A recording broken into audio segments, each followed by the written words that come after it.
ബറോദ BNB പരിവാസ് mutual fund പുതിയൊരു NFO launch ചെയ്തിരിക്കുന്നു. ബറോദ BNB പരിവാസ് energy opportunities fund.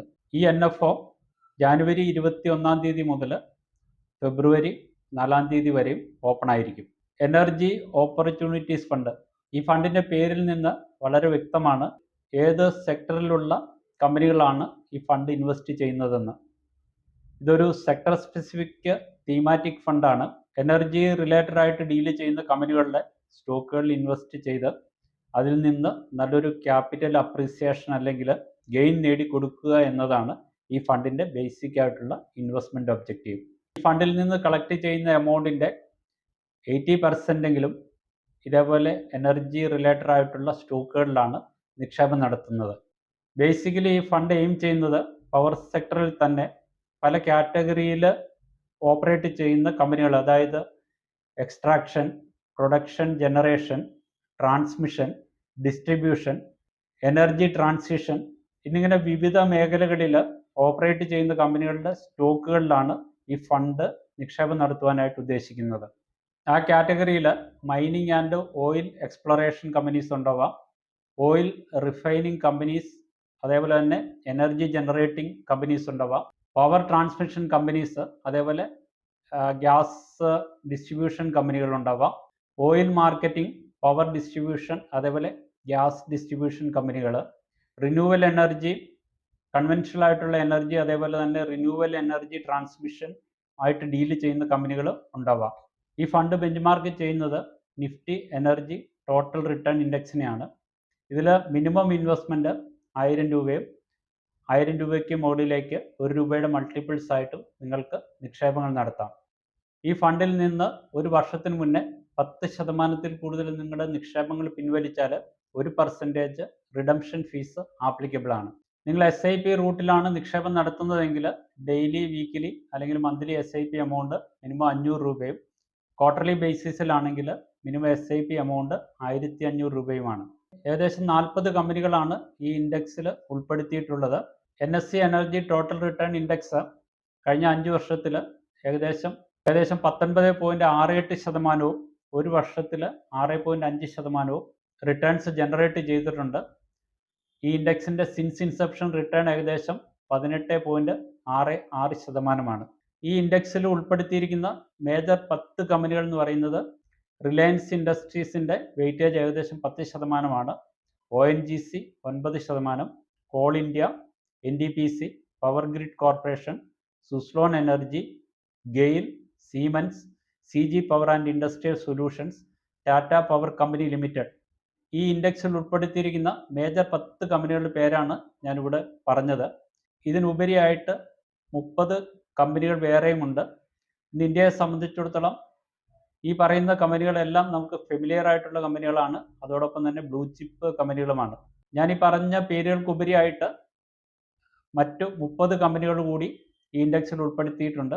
ABB India limited, Adani energy solutions, Adani green energy, Adani power limited, Bharat heavy electricals, BPCL, CG power and industrial solutions, Castrol India, Coal India, GAIL, Gujarat gas, Gujarat state Petronet, Hindustan petroleum, Hitachi energy, Indian oil corporation, Inox wind, ഇങ്ങനെ 40ഓളം കമ്പനികളിലാണ് ഈ ഇൻഡെക്സിൽ ഉൾപ്പെടുത്തിയിരിക്കുന്നത്. ഞാൻ ഈ പറഞ്ഞ പേരുകളെല്ലാം നമുക്ക് വളരെ familiar ആയിട്ടുള്ള പേരുകളാണ്. ഇത് പല കമ്പനികളും ലാർജ് ക്യാപ്പ് കാറ്റഗറിയിൽ പെടുന്ന കമ്പനികളും ബ്ലൂ ചിപ്പ് കമ്പനികളുമാണ്. ഈവൻ മിഡ് ക്യാപ്പ് കാറ്റഗറിയിലും അതോടൊപ്പം തന്നെ സ്മോൾ ക്യാപ്പ് കാറ്റഗറിയിൽ പെടുന്ന കമ്പനികളാണെങ്കിൽ തന്നെയും നല്ലൊരു പെർഫോമൻസ് നൽകിയിട്ടുള്ള കമ്പനികളാണ് ഈ ഇൻഡെക്സിൽ ഉൾപ്പെടുത്തിയിരിക്കുന്നത്. ഏതൊരു രാജ്യത്തെ സംബന്ധിച്ചിടത്തോളം പവർ സെക്ടർ വളരെ ഇമ്പോർട്ടൻ്റ് ആയിട്ടുള്ള ഒരു സെക്ടറാണ്. നമ്മുടെ നിത്യജീവിതത്തിൽ പവർ നമുക്ക് മാറ്റിവെക്കാൻ പറ്റാത്ത ഒരു കാര്യമാണ്. ഒരു രാജ്യത്തിൻ്റെ ഡെവലപ്മെൻറ്റിനോ ഇൻഡസ്ട്രിയുടെ ഡെവലപ്മെൻറ്റിനോ ഏത് തരത്തിലുള്ള ഡെവലപ്മെൻ്റ് ആണെങ്കിൽ തന്നെ എനർജി ആവശ്യമാണ്, പവർ ആവശ്യമാണ്.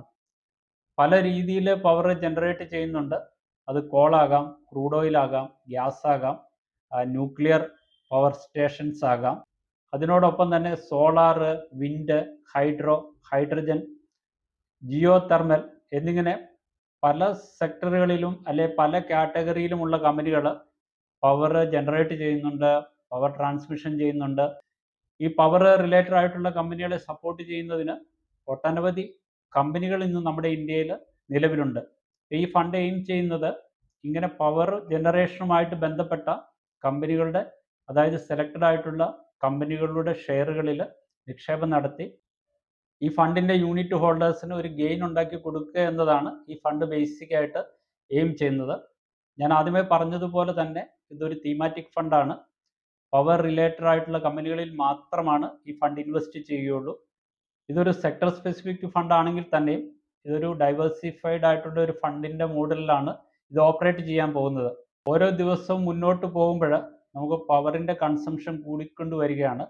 പവറിൻ്റെ കൺസംഷൻ കൂടുന്നതിനനുസൃതമായിട്ട് ഇതിന് റിലേറ്റഡ് ആയിട്ടുള്ള കമ്പനികളും വളരേണ്ടതിൻ്റെ ആവശ്യമുണ്ട്. തീർച്ചയായിട്ടും പവർ കൺസംഷൻ കൂടുന്നു, പവറിൻ്റെ ഡിമാൻഡ് കൂടുന്നതോടനുസരിച്ച് കൂടുതൽ കമ്പനികൾ ഈ ഏരിയയിൽ പ്രവർത്തനം ആരംഭിക്കുകയും അതോടൊപ്പം തന്നെ ഇന്ന് നിലവിലുള്ള കമ്പനികൾക്ക് അവരുടെ പ്രൊഡക്ഷൻ കൂട്ടേണ്ടതായിട്ട് വരും. പ്രൊഡക്ഷൻ കൂട്ടുന്നതിനനുബന്ധമായിട്ട് അവർക്ക് പ്രോഫിറ്റ് വർദ്ധിച്ചേക്കാം. നമ്മൾ ഇൻവെസ്റ്റ് ചെയ്യുന്ന ഫണ്ടിനെയും പോസിറ്റീവായിട്ട് സപ്പോർട്ട് ചെയ്തേക്കാം. നിങ്ങൾ മ്യൂച്വൽ ഫണ്ടുകളിൽ നിക്ഷേപം നടത്തുവാൻ ആഗ്രഹിക്കുന്ന വ്യക്തിയാണെങ്കിൽ ഈ വീഡിയോയുടെ ഡിസ്ക്രിപ്ഷനിൽ കൊടുക്കുന്ന ലിങ്കിൽ ക്ലിക്ക് ചെയ്ത് രജിസ്റ്റർ ചെയ്യുക. ആംഫി രജിസ്റ്റേർഡ് ആയിട്ടുള്ള ഒരു MFT നിങ്ങളുടെ ഇൻവെസ്റ്റ്മെൻറ്റ് ഒബ്ജക്റ്റീവിനെ ബേസ് ചെയ്ത് നിങ്ങളുടെ റിസ്ക് അനലൈസ് ചെയ്തതിന് ശേഷം നിങ്ങൾക്ക് പ്രോപ്പറായിട്ടുള്ള മ്യൂച്വൽ ഫണ്ട് സ്കീമുകൾ സജസ്റ്റ് ചെയ്യുന്നതാണ്. ഇന്ത്യയിൽ മ്യൂച്വൽ ഫണ്ടുകളിൽ നിക്ഷേപം നടത്തുന്നതിന് നിങ്ങളൊരു അക്കൗണ്ട് ഓപ്പൺ ചെയ്യേണ്ട ആവശ്യമുണ്ട്. KYC ഫോർമാലിറ്റീസ് കംപ്ലീറ്റ് ചെയ്യേണ്ട ആവശ്യമുണ്ട്.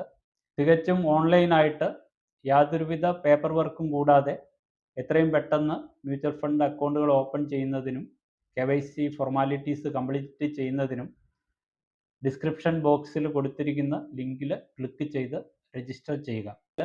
വരും കാലങ്ങളിൽ ഈ പവർ സെക്ടറുമായിട്ട് റിലേറ്റഡ് ആയിട്ടുള്ള കമ്പനികളിൽ കൂടുതൽ ഡെവലപ്മെൻറ്റ്സ് വരുവാനും കൂടുതൽ കമ്പനികൾ ഈ സെക്ടറിലേക്ക് വരുവാനും ഇപ്പോൾ നിലവിൽ പ്രവർത്തിക്കുന്ന കമ്പനികൾക്ക് കൂടുതൽ പ്രോഫിറ്റ് ഉണ്ടായേക്കാം. പ്രോഫിറ്റ് ഉണ്ടായാൽ അതിൻ്റെ ബെനിഫിറ്റ് ഈ ഫണ്ടിൽ നിക്ഷേപം നടത്തുന്ന ഇൻവെസ്റ്റേഴ്സിനാണ്. ഇന്ന് ഇന്ത്യയിൽ എനർജി റിലേറ്റഡ് ആയിട്ടുള്ള അധികം തീമാറ്റിക് ഫണ്ടുകളൊന്നുമില്ല. DSP natural resources and new energy fund, ഈ ഫണ്ട് കഴിഞ്ഞ 5 വർഷം ഏകദേശം 25% ആനുവൽ റിട്ടേൺസ് കൊടുത്തിട്ടുണ്ട്. Tata resource and energy fund ഏകദേശം 22% റിട്ടേൺസ് കൊടുത്തിട്ടുണ്ട്.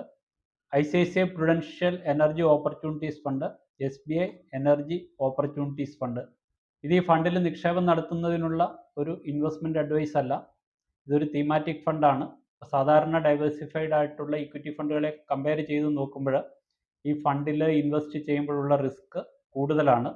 നിങ്ങൾ ഈ ഫണ്ടിൽ ഇൻവെസ്റ്റ് ചെയ്യുന്നതിന് മുന്നേ ആംഫി രജിസ്റ്റേർഡ് ആയിട്ടുള്ള അല്ലെങ്കിൽ സെബി രജിസ്റ്റേർഡ് ആയിട്ടുള്ള ഒരു അഡ്വൈസറുടെ ഉപദേശം എടുത്തതിന് ശേഷം മാത്രം ഇൻവെസ്റ്റ് ചെയ്യുക. മറ്റൊരു കാര്യം കൂടി നിങ്ങൾ ശ്രദ്ധിക്കാനുള്ളത്, കഴിഞ്ഞ 2 മാസമായിട്ട് നമ്മുടെ സ്റ്റോക്ക് മാർക്കറ്റിൽ ഒരുപാട് കറക്ഷൻസ് വന്നിട്ടുണ്ട്. അപ്പോൾ ആ കറക്ഷൻസ് ഇപ്പോഴും കണ്ടിന്യൂ ചെയ്തുകൊണ്ടിരിക്കുകയാണ്. നിങ്ങൾ ധൃതി കാട്ടി ഈ ഫണ്ടിൻ്റെ NFOയിൽ ഇൻവെസ്റ്റ് ചെയ്യണമെന്നില്ല, വെയിറ്റ് ചെയ്യുക. ഫെബ്രുവരി 4 വരെയും ഇതിൻ്റെ NFO ഓപ്പൺ ആണ്.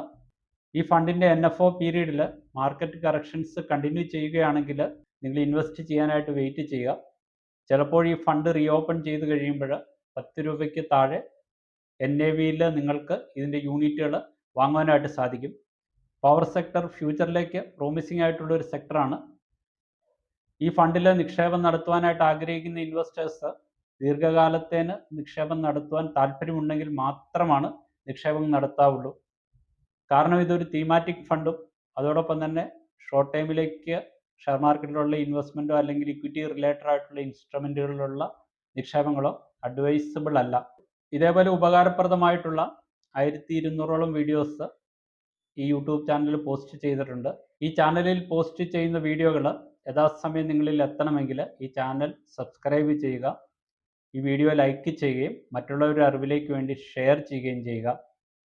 ഇതേപോലെ യൂസ്ഫുള്ളും ഇൻഫോർമേറ്റീവുമായിട്ടുള്ള മറ്റൊരു വീഡിയോയുമായിട്ട് മറ്റൊരവസരത്തിൽ കാണുന്നതുവരെയും നന്ദി, നമസ്കാരം.